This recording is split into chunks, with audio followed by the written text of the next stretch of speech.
ಇನ್ನು Prajwal Revanna passport ರದ್ದತಿಗೆ CM ಪಿಎಂಗೆ ಪತ್ರವನ್ನ ಬರೆಯಲಾಗಿದೆ. ಪ್ರಜ್ವಲ್ ವಿರುದ್ಧದ ಕೇಸ್ ಆಧಾರದ ಮೇಲೆ ಎಸ್ಐಟಿ ಪತ್ರವನ್ನ ಬರೆದಿದೆ. ವಾರೆಂಟ್ ಆಧಾರದ ಮೇಲೆ ಎಸ್ಐಟಿ ಅವರು ಪತ್ರವನ್ನ ಬರೆದಿದ್ದಾರೆ. ಪಾಸ್ಪೋರ್ಟ್ ರದ್ದು ಮಾಡುವ ಅಧಿಕಾರ ಕೇಂದ್ರ ಸರ್ಕಾರಕ್ಕಿದೆ. ಪಾಸ್ಪೋರ್ಟ್ ಅನ್ನ ರದ್ದು ಮಾಡಿದ್ರೆ ಪ್ರಜ್ವಲ್ ರೇವಣ್ಣ ವಿದೇಶದಿಂದ ವಾಪಸ್ ಬರಬೇಕಾಗುತ್ತೆ ಅಂತ ಹೇಳಿ ಬೆಂಗಳೂರಿನಲ್ಲಿ ಗೃಹ ಸಚಿವ ಡಾಕ್ಟರ್ ಜಿ ಪರಮೇಶ್ವರ್ ಹೇಳಿಕೆಯನ್ನ ಕೊಟ್ಟಿದ್ದಾರೆ. ಜೊತೆಗೆ ನಾವು ಎಚ್.ಡಿ. ಕುಮಾರಸ್ವಾಮಿಯವರ ಫೋನ್ನಾಗಲಿ ಅಥವಾ ಅವರಿಗೆ ಸಂಬಂಧಪಟ್ಟಂತಹ ಆ 40ಕ್ಕೂ ಹೆಚ್ಚು ಜನರ ಫೋನ್ನ ನಾವು ಟ್ಯಾಪಿಂಗ್ ಮಾಡಿಲ್ಲ.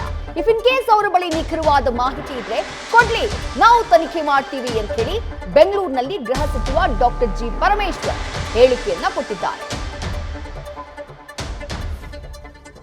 ಡಿಪ್ಲೊಮ್ಯಾಟಿಕ್ ಪಾಸ್ ರದ್ದತಿಗೆ ನಿನ್ನೆ ಎಸ್ಐಟಿ ಪತ್ರ ಬರೆದಿದ್ದಾರೆ ಸರ್.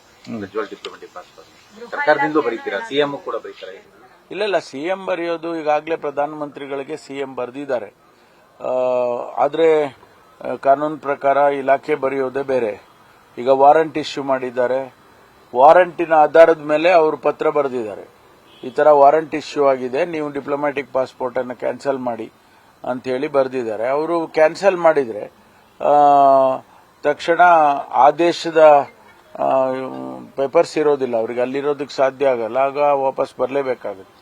ಅದಕ್ಕಾಗಿ ನಾವು ಕೇಂದ್ರ ಸರ್ಕಾರವನ್ನ MEA ಏನು ಮಿನಿಸ್ಟ್ರಿ ಆಫ್ ಎಕ್ಸ್ಟರ್ನಲ್ ಅಫೇರ್ಸ್ ಅವರಿಗೆ ಪಾಸ್ಪೋರ್ಟಿನ ಅವ್ರಿಗೆ ಬರುತ್ತೆ, ಪಾಸ್ಪೋರ್ಟಿಂದು ಇದೆಲ್ಲ, ಅದಕ್ಕೆ ಬರೆದಿದ್ದೇವೆ. ಅವರು ಸ್ಪಂದಿಸಬೇಕು.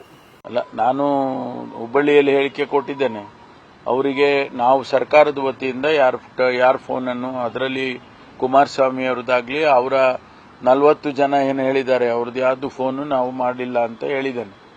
ಅದು ಒಂದು ವೇಳೆ ಮಾಡಿದ್ದಾರೆ ಅಂತೇಳಿ ಅವರಿಗೆ ನಿಖರವಾದಂತ ಮಾಹಿತಿ ಇದ್ರೆ ಕೊಡ್ಲಿ, ಅದನ್ನ ತನಿಖೆ ಮಾಡ್ತೇವೆ. ಯಾರು ಮಾಡಿದ್ದಾರೆ, ಯಾಕೆ ಮಾಡಿದ್ದಾರೆ, ಅದನ್ನೆಲ್ಲ ತನಿಖೆ ಮಾಡ್ತೀವಿ.